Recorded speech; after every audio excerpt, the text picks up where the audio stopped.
kita mau bicara keagungan Ramadan yang ditandai 3 hal. Pertama, Ramadan dipilih oleh Allah menjadi bulan tempat di mana pertama kali diturunkan Al-Quranul Karim, kitab suci kita, imam kita, pedoman utama dalam melaksanakan berbagai kegiatan hidup.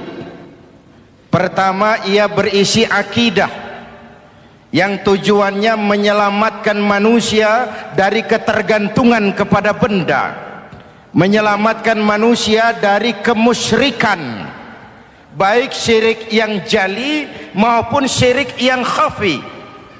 Syirik jali itu syirik terang-terangan, nyata-nyata menyembah berhala, nyata-nyata meyakini Tuhan lebih dari satu. Kalau gitu insya Allah kita aman. Tapi ada syirik khafi, syirik yang tersembunyi, menjadikan yang selain Allah sebagai tujuan akhir dari seluruh kegiatan hidup. Itu syirik khafi. Saya sejak pakai cincin ini rezeki lancar. Cincin. Saya sejak pakai gesper ini, jangan anak gadis, nenek-nenek ngelihat saya lemes. Gesper. Ini sejak ada perkutut di rumah ini, bisnis bagus. Perkutut. Kalau komputer lebih kita kagumi dari Allah, itulah berhala kita. Kalau pangkat lebih kita utamakan dari Allah, itulah berhala kita. Kalau ilmu lebih kita kagumi daripada Allah, itulah berhala kita. Quran membebaskan manusia dari ketergantungan kepada benda, membersihkan keyakinan, meluruskan tauhid dengan konsep akidah.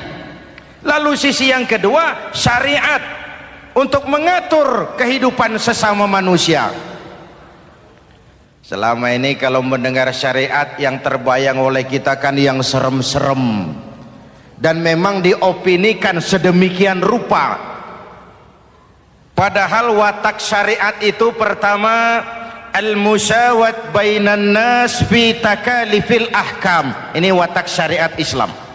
Semua manusia sama dalam berhadapan dengan hukum Allah. Semua manusia sama.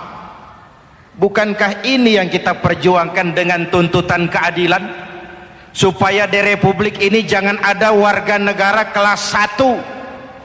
Supaya di republik ini jangan ada yang kebal hukum.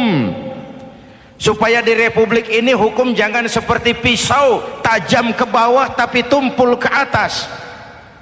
Syariat mengajarkan al-musawat bainan nas fi takalifil ahkam. Semua manusia sama dalam berhadapan dengan hukum Allah. Ketika mengajarkan orang beramal, Rasulullah kepada putri kesayangan beliau sendiri berkata, "I'mali ya Fatimah, i'mali fa inni la ughni anki minallahi syai'a." Fatimah, beramal kau. Fatimah sholat, Fatimah puasa, Fatimah haji. Kalau kau tidak beramal, aku ayahmu Rasulullah tidak akan sanggup membelamu di akhirat nanti.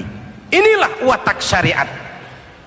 Tidak mentang-mentang anak kesayangan lalu ada jaminan, sudah Fat, kamu nggak sholat nggak apa-apa, nanti di akhirat ada papi. Tidak. Semua manusia sama dalam berhadapan dengan hukum. Andai kata Fatimah putri Muhammad mencuri, tidak usah orang lain, Muhammad sendiri yang akan memotong tangannya. Bukankah keadilan macam ini yang kita harapkan?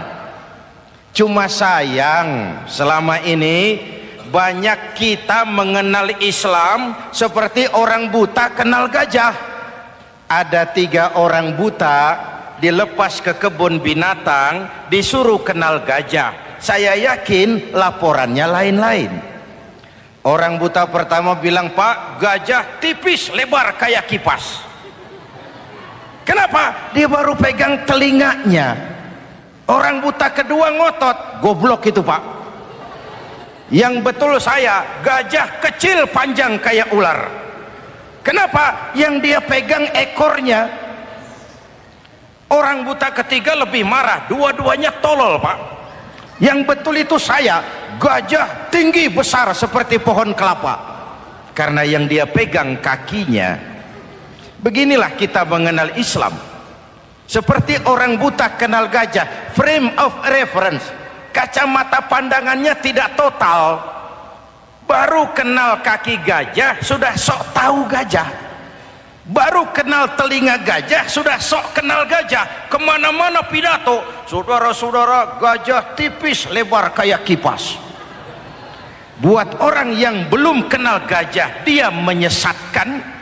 Buat orang yang sudah tahu gajah, senyum di kolom. Oh, kau baru kenal kupingnya kok. Begitulah kadang-kadang kita baca Quran, ayatnya yang keras, kesannya Islam itu sangar, Islam itu sadis, Islam itu perang. Di sisi lain ada yang adem, sejuk, lalu lahir generasi feminim. Buat saya yang terpenting semua kita perlu. Rasul mengajarkan, la takun ratban fatuksara wala yabisan fatuksara. Jangan lemah, nanti kau diinjak orang, tapi jangan keras, nanti